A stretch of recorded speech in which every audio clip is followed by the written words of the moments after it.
Coming up, when disaster strikes, it's Anna to the rescue. Life in the fast lane with a whippet. And this singer takes it to the streets.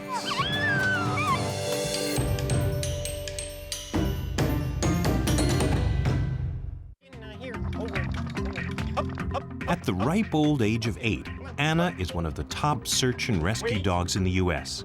This golden retriever and her handler Rick Lee searched at the World Trade Center site. Few search and rescue dogs have the stamina and skills required for urban disaster searches. We were at the World Trade Center and we were challenged with very difficult terrain. She flew across that debris like it was a lawn in front of somebody's house. She had no agility issues whatsoever there. Today, Anna's unique balancing skills still astound Rick. She doesn't reposition, she just hangs out. I mean, any other dog would just go, why don't I just move?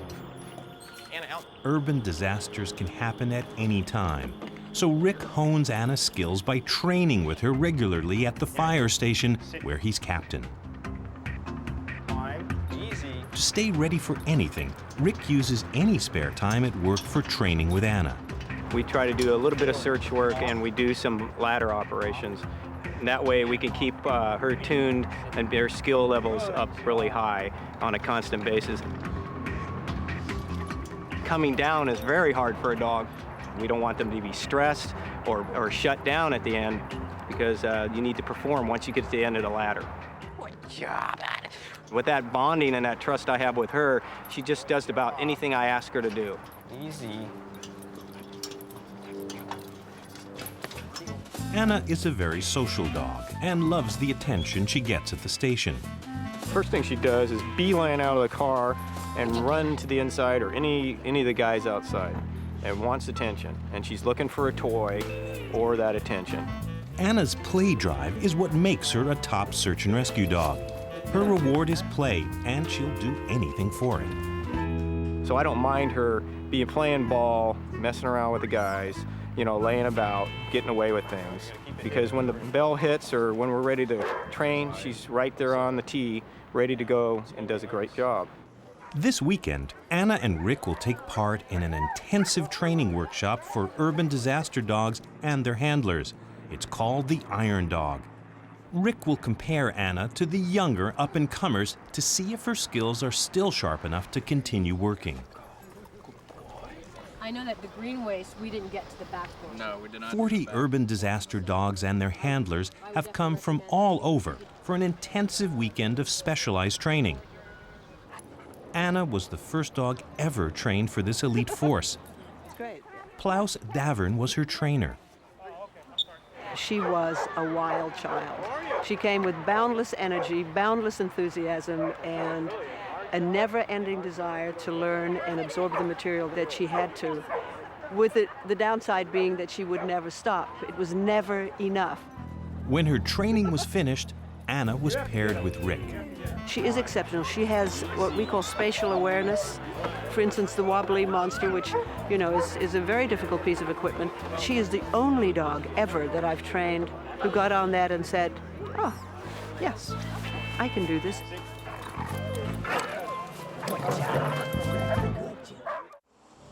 It's dawn at the Iron Dog Competition Disaster Town. This defunct army base is ground zero for the workshop.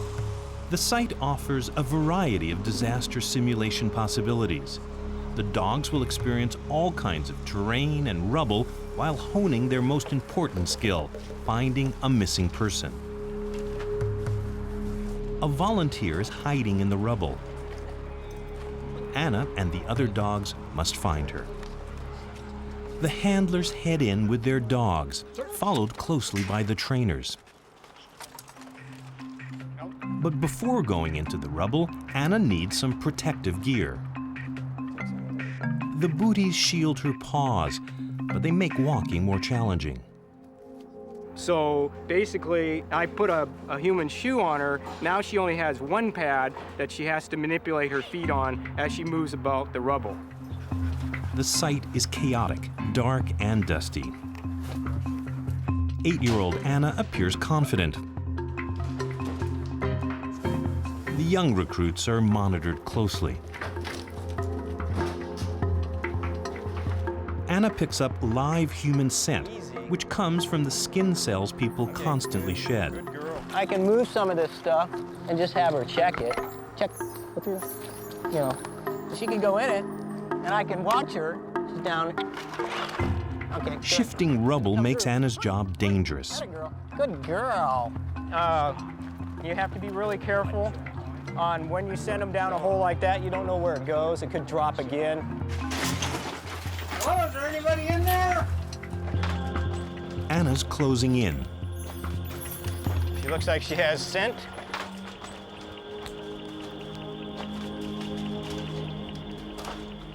Showing interest. So now she'll try to gain access. And we got an alert. Anna's bark signals she's found a live person. You gotta get out of there. Okay, you gotta get out. You gotta get out. Whoopee, you gotta get her. As much as possible, we have the victim engage in the reward. Then we get this bond, and we get that motivation, that drive for them to want to find these people through this type of terrain, whatever it takes to get there. The National Disaster Search Dog Foundation organized the weekend. After the Oklahoma City bombing in 1995, authorities realized there was an acute need for dogs trained in search and rescue at urban disaster sites.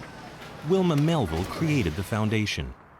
Many of the task forces that came to that bombing site came without canines, and some came with canines, but not certified in any way, so you had no clue what those dogs would do or even if they would do the job.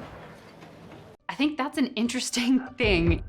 This one piece will make 52 layers. Watch on mobile devices or the big screen, all for free. No subscription required. Download Veely now. The disaster search canines require a very high skill level. So therefore, they're just like the Top Gun pilots in the Navy, and they're the best of the best. The workshop provides all kinds of terrain for Anna and the other disaster dogs to practice on. This handler sends his young chocolate lab out to search. Unclear on the concept, the pooch decides to come back for a visit. The dogs are trained for different disaster scenarios. Here, a volunteer hides under a pallet and vegetation, simulating the aftermath of a natural disaster like a hurricane.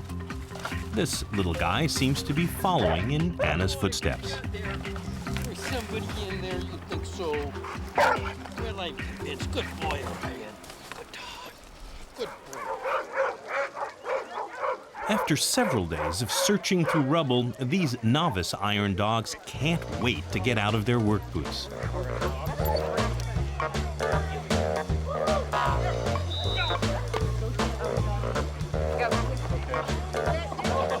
Not every dog is as adventurous as Anna.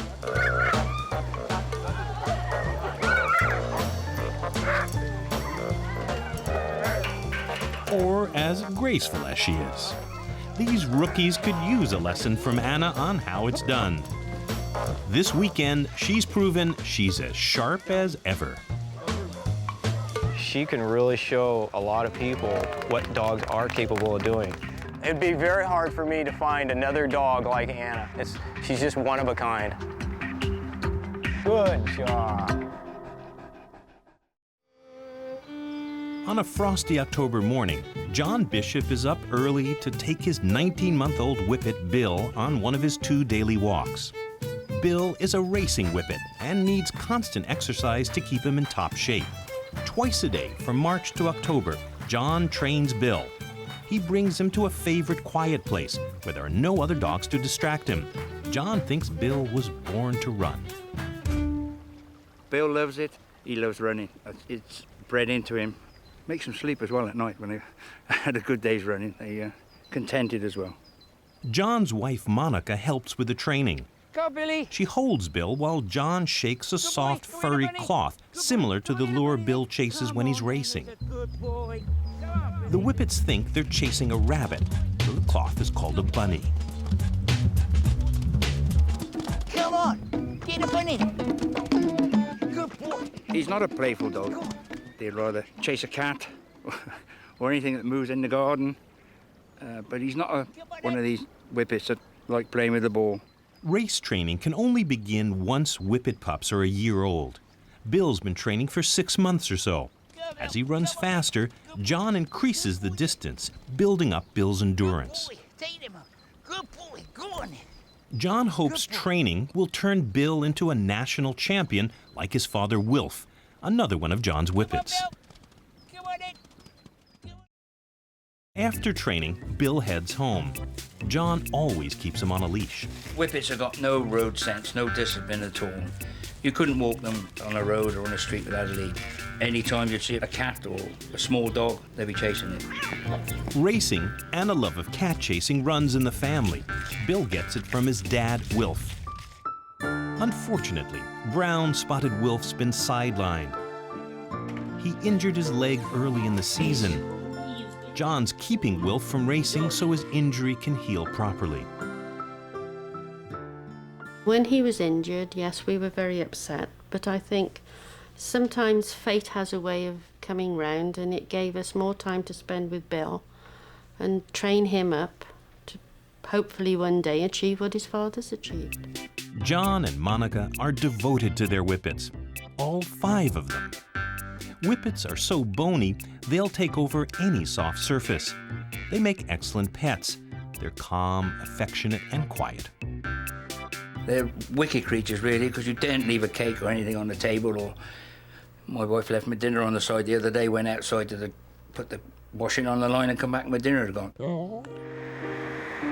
To relax the night before Bill's race, John and Monica take the dogs to the pub.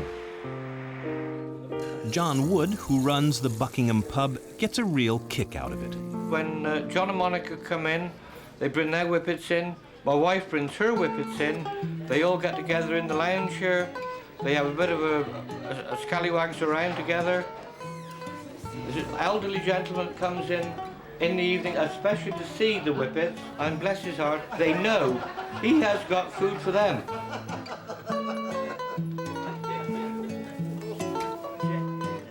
With his nose in the bag, it looks like Bill's carbo loading for tomorrow's race.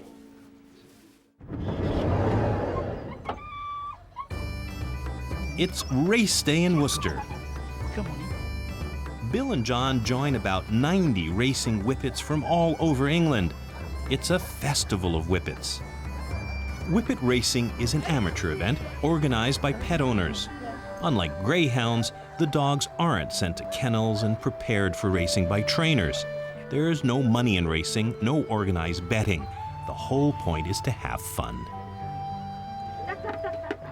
The first step is the weigh-in. The whippets love racing. Meet a lot of wonderful people. A few bob back. And it's just a wonderful sport. 23. Like racehorses, the dog's legs are protected by bandages. Now Bill's ready, but John's nervous. As long as he behaves himself and follows in his dad's footsteps, we should have a good day. We hope, fingers crossed. Bill watches, eager for his turn to run. There are a few races before his. Okay, can we have the runners, please, for the first 3 races towards the traps? Race 1, Saxon Gold, Kinda Gorgeous, Bonsai Bunny.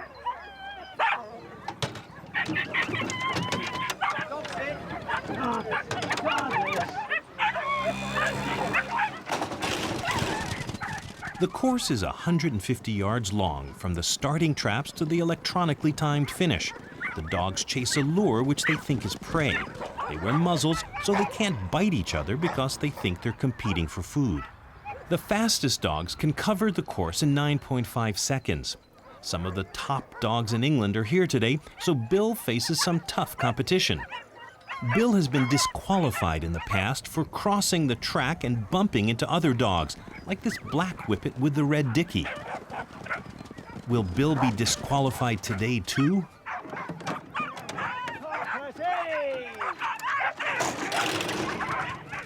The word whippet comes from the expression whippet, to move quickly. Developed from crossing the greyhound, the Italian greyhound, and the terrier, whippets are the ultimate sprinters. They can go from 0 to a speed of 37 miles or 67 kilometers per hour in seconds. It's time for Bill's first race. He's wearing number 1 red. Next race, next race.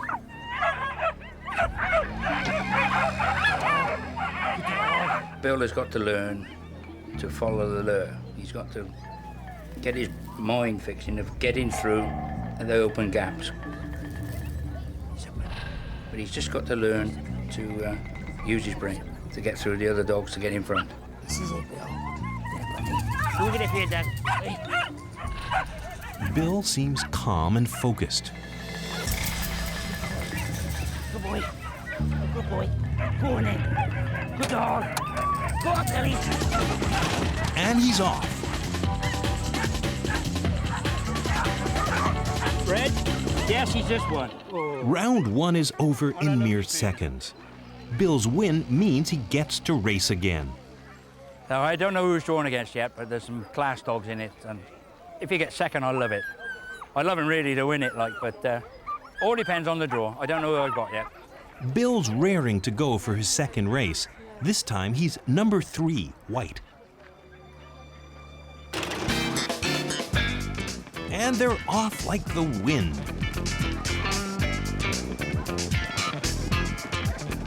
In the blink of an eye, Bill gets crowded out.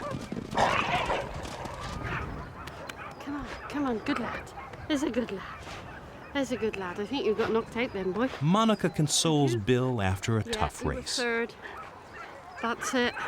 He just managed to finish third out of 5 good dogs, which there was 2 racing champions in there, and they were all experienced. Seeing he's only a young dog, very proud of him. He ran very well.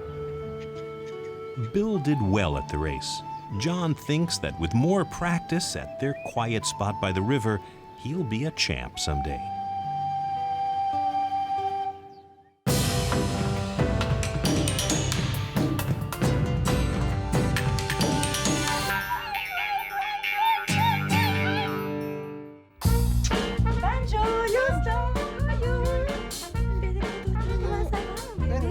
Banjo and Houston are hairless Chinese-Crested dogs.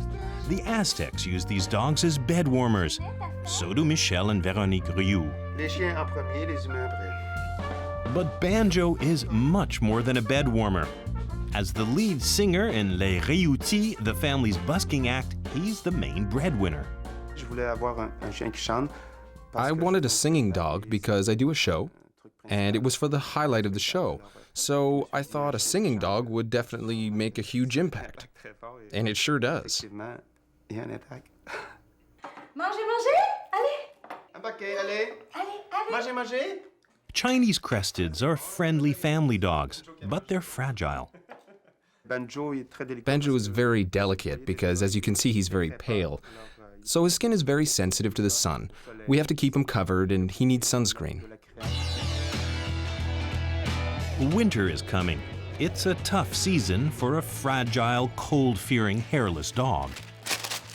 Banjo gets cold very easily because he has no fur.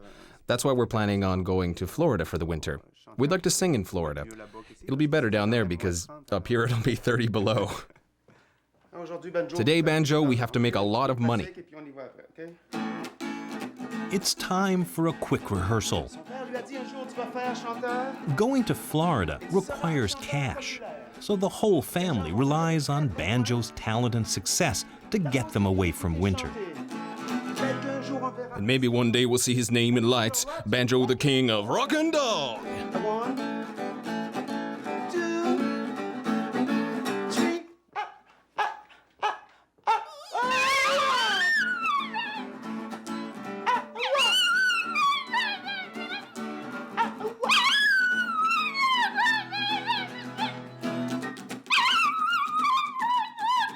And Banjo reaches for the high C.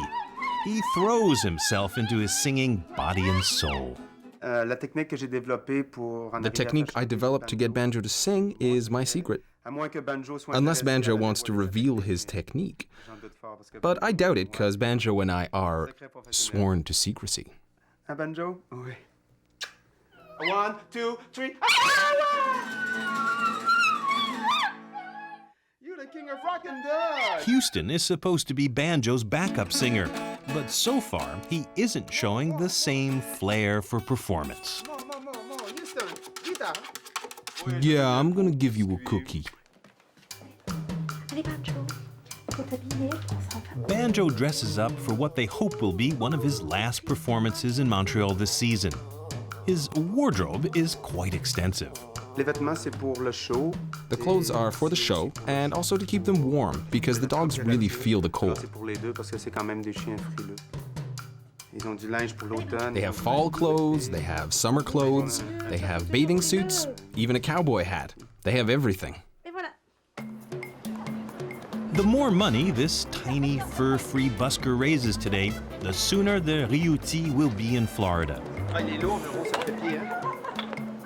The Riuti are lucky. For November, the weather today is quite mild, a bonus for Banjo.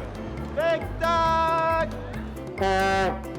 Spectacle! Maintenant, mesdames et messieurs. And now, ladies and gentlemen, I am proud, very proud to introduce the one, the only Banjo!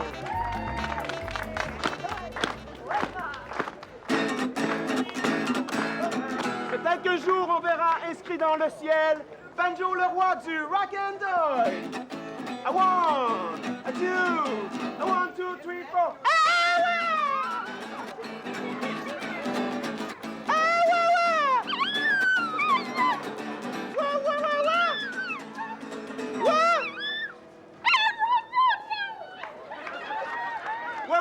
Wait. A 1, 2, a 1, 2, 3, 4. Banjo! Merci, thank you. Banjo singing is a hit, and the money starts to roll in. Bravo, Banjo, bravo. Banjo's done it again. Flush with cash, the Riuti can leave for Florida, where all Banjo will need to wear is sunscreen.